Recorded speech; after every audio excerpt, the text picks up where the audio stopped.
What happens when two universes collide? Plunged into chaos after an experiment shatters the dimensional boundary, Earth faces an alien onslaught unprecedented in history. As the world crumbles, an extraordinary alliance forms between a human warrior and an alien defector. Together, they must navigate through war-torn streets and secretive technologies to restore balance. Will their fragile alliance hold long enough to see them succeed? Welcome to my channel. Don't forget to subscribe and share your comments about the exciting end of the story. The Mirror World. Let the story begin. The massive orb of Earth shone below, its mosaic of teal oceans and various greens resonating deeply with Alara. For some, it was just a beautiful sight, but for Alara, it was home and the place where her family awaited her return. Her thoughts often wandered to the quaint little house in Maine, where her daughter Lila would rush to greet her at the door. "Captain, come in!" A voice crackled over the comms. It was Dr. Alan Voss, his usual calm strained with urgency.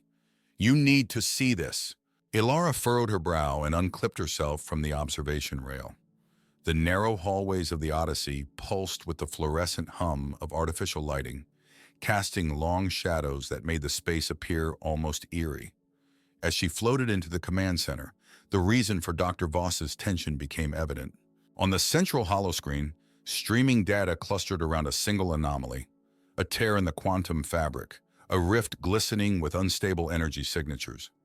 The rift was a baleful tear, expelling a foreboding light, the colors shifting ominously from deep crimson to blinding white. "Is that what I think it is?" Alara whispered, her voice almost lost in the mechanical hum.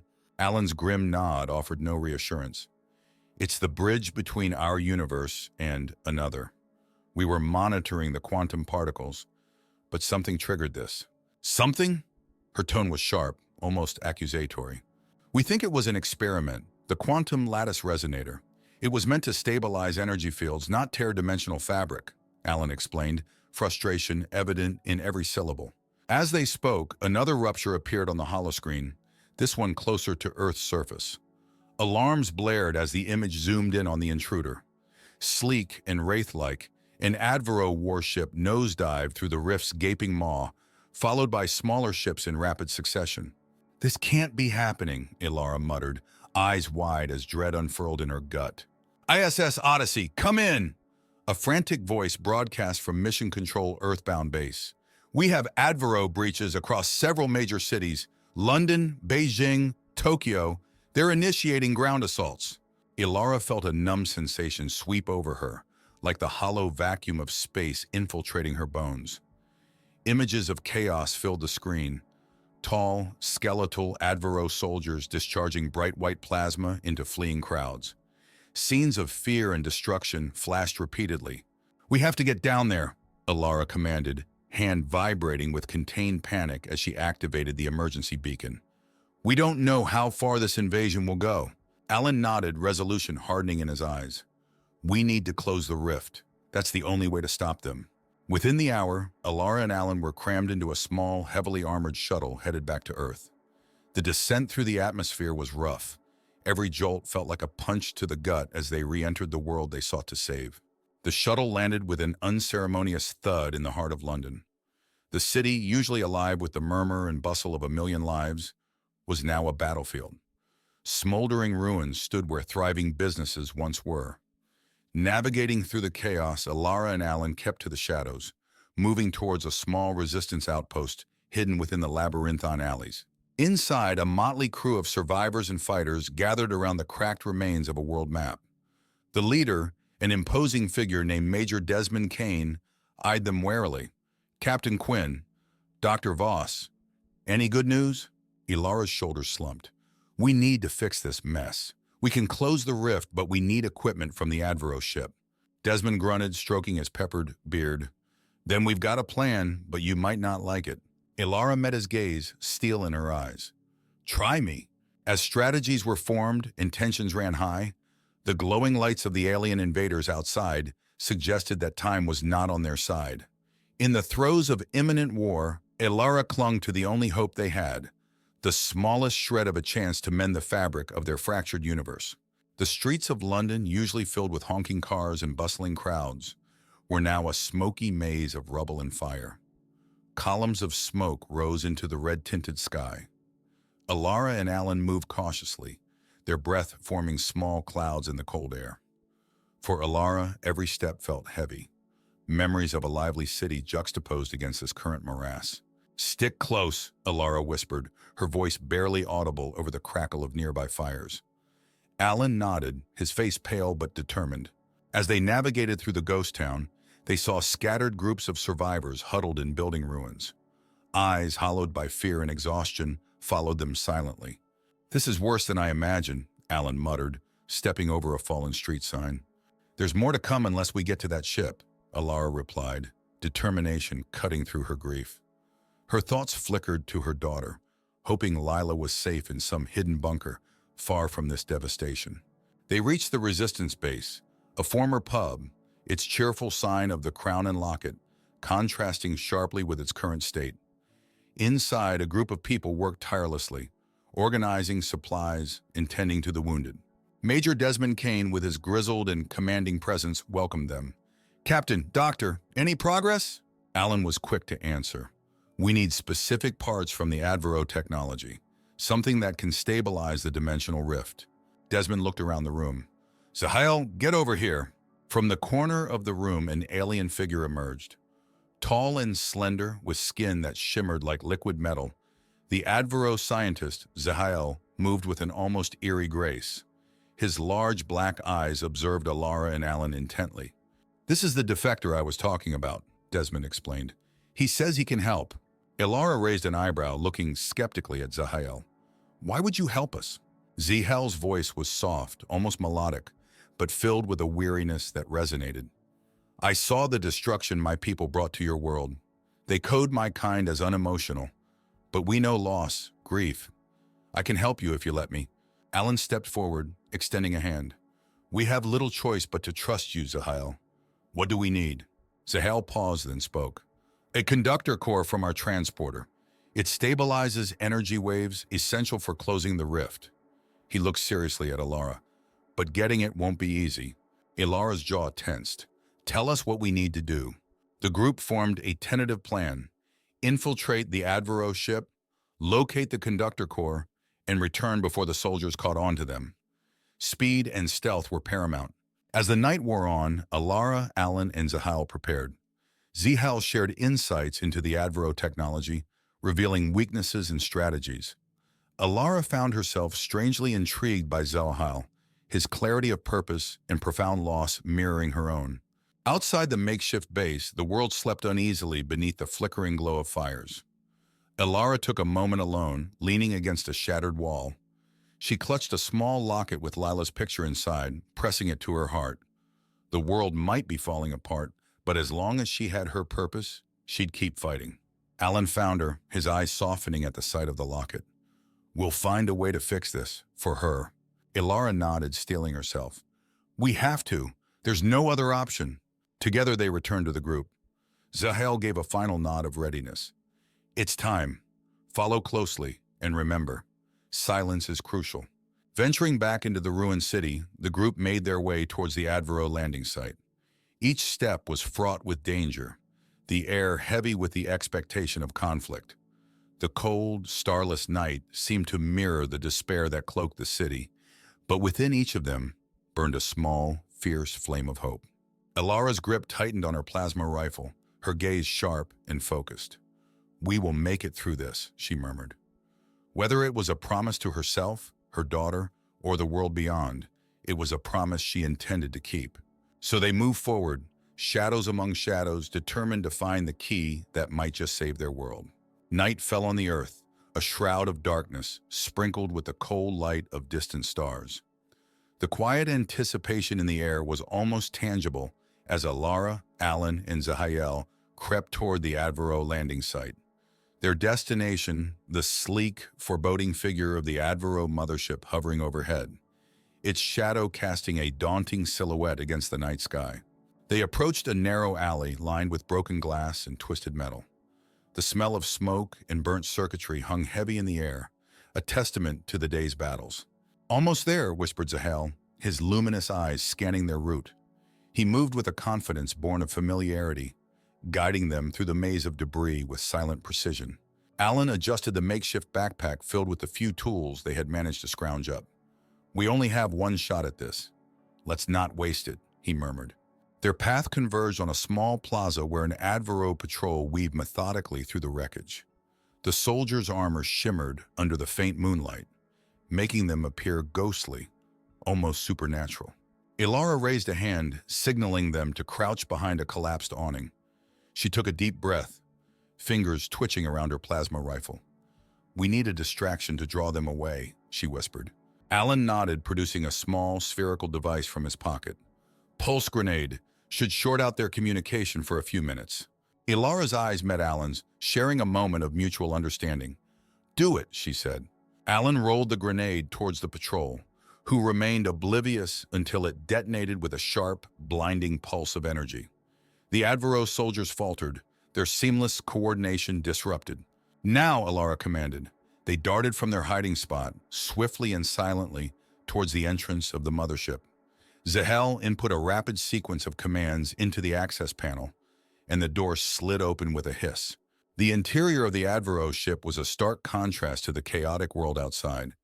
It was cold, pristine, filled with a mechanical hum that resonated through the polished steel walls.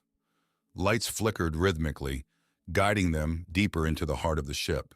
"We're close," murmured Zahel, navigating the labyrinthine corridors with practiced ease. They passed through dimly lit halls, avoiding the occasional Advero technician and soldier. The silence was deafening, broken only by the gentle hum of the ship's systems. Finally, they arrived at the core chamber. The room was vast, dominated by a cylindrical device pulsating with energy, the conductor core. Its luminescence cast ghostly shadows that danced across the walls, creating an eerie atmosphere. "There it is," Alan said, awe mixing with anxiety in his voice. "How do we extract it?" Zahel moved to the control console, fingers dancing across the keys. "Give me a moment. I need to disable the security protocols." Ilara's gaze shifted between the entrance and the core, her nerves stretched taut. The weight of their mission pressed heavily on her shoulders. Each second felt like an eternity. Suddenly, a shrill alarm pierced the silence, jarring them from their concentration. Red lights flashed, accompanied by a cold mechanical voice. "Intruder alert! Intruder alert!" "Damn it!" Ilara cursed, raising her rifle. "Hurry, Zahel!" Zahel's eyes narrowed in concentration as he worked frantically. "Just a little longer." The door slid open and Advero soldiers poured into the room, weapons glinting menacingly. Shots fired, illuminating the chamber in bursts of white light. Ilara moved instinctively, fending off the attackers with calculated precision. For every soldier she took down, two more seemed to appear. "Alan, cover me!" Ilara shouted over the din. Alan joined the fray, using every bit of cover he could find.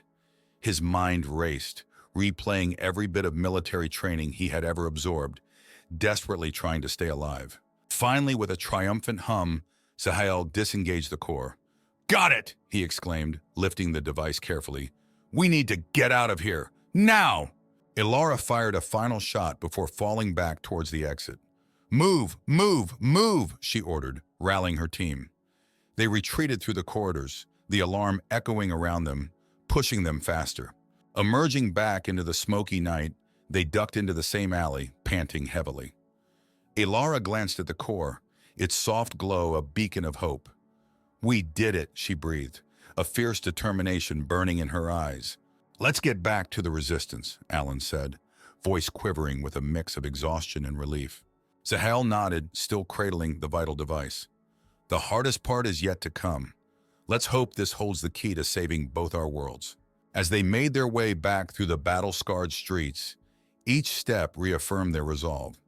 They had the core, but the fight was far from over. In the depths of their struggle, the flicker of hope persisted, a tiny flame that refused to be extinguished. The dawn broke with a crimson sky, casting an ominous glow over the ruined cityscape. Ilara, Alan, and Zahel stood inside the Resistance's underground bunker, a stark contrast to the chaos above. The makeshift command center buzzed with muted urgency as people moved briskly between consoles and maps. The heart of their mission lay before them, the conductor core, its pulsing energy a silent reminder of their purpose. "Everything's ready," Alan said, his voice steady though his hands trembled slightly. He connected the core to a series of cables and monitors, the screens flickering to life with streams of data. Ilara glanced around the room. Her team was depleted, their faces gaunt with fatigue, but eyes burning with determination. She turned to Major Desmond Kane. "We're ready to activate the core, but we need to secure the perimeter. This will attract every Advero nearby." Desmond nodded, his face set in grim lines. "We'll hold them off. Just make sure that thing works." Zahal stepped forward, his gaze sweeping the room before settling on Ilara and Alan. "The synchronization process will require focus. Ilara, you must form a mental link with Virzek on the Advoro homeworld. Through our synchronized thoughts and energies, we will stabilize the rift." Ilara's eyes widened. Mental link? She had fought enemies, commanded troops, and faced death. But the prospect of connecting minds with an alien leader was unimaginable. Zahal's expression softened. "It's our only option. The core will amplify the connection, bridging the vast energy gap between dimensions. Trust in the process." Ilara took a deep breath, looking at Alan beside her. "We do this together," she said, reaching out to hold his hand. "Yes," Alan affirmed, his grip firm yet reassuring. "Together." As they positioned themselves around the core, the room fell into a hushed silence, the hum of machinery the only sound. Zahel began the synchronization sequence, the air ripe with expectation. A soft light emanated from the core, its glow intensifying, wrapping them in a cocoon of energy. "Close your eyes," Zahal instructed. "Focus on your breath, on your purpose. Feel the connection forming." Ilara's mind buzzed with thoughts, memories flashing like fragments of a shattered mirror. Lila's laughter, the smell of rain in Maine, the day she joined the Corps. She let those images fade, focusing on the present, on the task at hand. A wave of calm washed over her, a warmth that spread from the core, intertwining with her very essence. She sensed Alan beside her, his presence a beacon of strength. And then another presence, foreign yet familiar, Virzek. The connection was startling, a mingling of minds. She felt Virzek's grief, his unyielding drive born from immense loss, a mirror to her own pain. Their thoughts aligned, two warriors bound by duty, but separated by worlds. Ilara, a deep, resonant voice echoed in her mind. "We must concentrate. Our worlds depend on it." "Understood," she responded, her resolve hardening. They began the delicate dance of synchronization, their energies merging across the dimensional divide. Outside, the first signs of battle erupted. Advero troops descended upon the bunker, met with fierce resistance. Gunfire crackled, and explosions rocked the ground. But Ilara's focus never wavered. The energy surge within the core intensified, its glow now almost blinding. Ilara and Virzek worked in unison, their thoughts melding into a single purpose. Through her closed eyes, she could sense the fabric of the rift, a chaotic swirl of energies needing balance. Sweat trickled down her face, her muscles straining. She relied on Alan's unwavering presence, his stabilizing influence. Zahel's voice guided them, steady, reassuring. "Maintain the link," Zahel urged. "Only a bit longer." The strain mounted, the weight of two worlds pressing upon them. Just as the tension threatened to overwhelm, a surge of understanding flowed between Ilara and Virzek. They saw the path to the resolution, guiding their energies into a harmonious wave. A brilliant flash of light erupted from the core, spreading outward, enveloping the rift. The ground trembled, the air vibrated, and an almost melodic hum reverberated through the room. Then gradually, the light dimmed, leaving behind an eerie stillness. Ilara opened her eyes, gasping for breath. She looked at Alan, who gave her a tired but triumphant smile. Zahel's eyes shone with a quiet satisfaction. "It's done," Zahel said softly. "The rift is stabilized." The silence outside was telling. No more gunfire, only the distant echoes of retreating Advero forces. The resistance fighters filed back into the bunker, their expressions a mix of exhaustion and awe. Ilara stood, her legs shaky, but her spirit unwavering. "We've given our world a fighting chance," she said, voice filled with renewed hope. "Now let's rebuild." With the dawn now fully breaking, a new day began. A day shaped by their resolve, their unity, and the promise of a future forged together. The first rays of sunlight filtered through the smoke-filled sky, casting a golden hue on the shattered buildings of London. Alara and Alan emerged from the bunker, blinking in the dawn light. The air was crisp, as if the earth itself dared to hope for new beginnings. The sounds of struggle had faded, replaced by the murmur of voices and the distant clinking of metal as survivors began the work of clearing debris. The city, though scarred, was alive. Alara breathed deeply, taking in the scent of ash mixed with the promise of fresh air. "Hard to believe we did it," Alan said, standing beside her. His face, marked with grime and exhaustion, held a small yet genuine smile. Alara nodded, her gaze sweeping the horizon. "It's the start.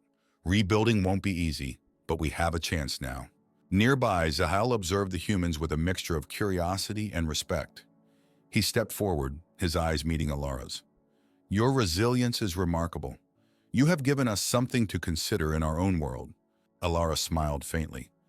"And you've shown me that even in war, there are possibilities for understanding." She extended her hand. After a moment, Zahal grasped it, their unlikely alliance now forged in the new dawn. Major Desmond Kane approached, his footsteps heavy but purposeful. "Captain Quinn, Dr. Voss, we need a word." In a makeshift command tent, maps and screens filled with data spread across every surface. Desmond pointed to a heavily marked map of the world. "The Advero have retreated, but they left pockets of devastation everywhere. We need to organize relief and recovery operations immediately." Alan nodded, tracing routes with his fingers. "We'll need to coordinate with the remnants of our global networks. Communications are still spotty." Alara's jaw set with determination. "We'll do this step by step." Desmond, start mobilizing local resources. Alan, work on re-establishing satellite links. Desmond handed her a comm device. "One more thing. The higher-ups, what's left of them, want you to lead the Global Recovery Initiative. They believe in your command." Alara looked into the weary but hopeful faces around her. She felt the weight of leadership squarely on her shoulders, but it was a burden she accepted with resolve. "We stand together, or we fall apart. We'll rebuild not just a city, but a planet." Hours turned into days, days into weeks. Little by little, the scars of war began to heal. Alara coordinated with teams worldwide, her voice a constant beacon of hope and guidance. Alan tirelessly worked on restoring communication networks, his brilliance shining through every obstacle. One day, as workers cleared rubble from what was once a bustling marketplace, Alara paused to watch a group of children playing amidst the debris. Lila's face flashed in her memory, and she felt a surge of determination. This was why they fought. For the children, for the future. Zahal, still a closely watched ally, assisted with technological insights that accelerated recovery efforts. He worked quietly, his actions speaking louder than words, earning the cautious trust of those around him. In a rare quiet moment, Alara sat with Alan on the steps of a half-destroyed museum. The sky above held the faint twinkle of stars. "Think we'll ever fully recover?" Alan asked, his voice filled with fatigue, yet laced with hope. Alara leaned back, gazing up at the heavens. "Maybe not exactly as before, but we'll find a new normal. And maybe it'll be better in some ways. Stronger." Alan looked at her, admiration palpable in his eyes. "You've been our guiding light, you know. We couldn't have done this without your strength." A soft smile played on Alara's lips. "We all have strength, Alan. We just needed something or someone to show us." The night air carried a chill, but Alara felt warmth spread through her as she considered the journey they had taken and the long road ahead. The fight had forged them, but it also united them. The threads of humanity, resilience, and hope wove a tapestry that even the darkest night couldn't unravel. As stars continued to shine overhead, Alara knew that the dawn they worked so hard to achieve was no longer a distant dream. It was here, tangible in every rebuilt wall, every tentative smile, every step forward. They had a chance at not just survival, but a rebirth. And for Captain Alara Quinn, Alan Voss, and allies like Zahal, that was more than enough to keep fighting for.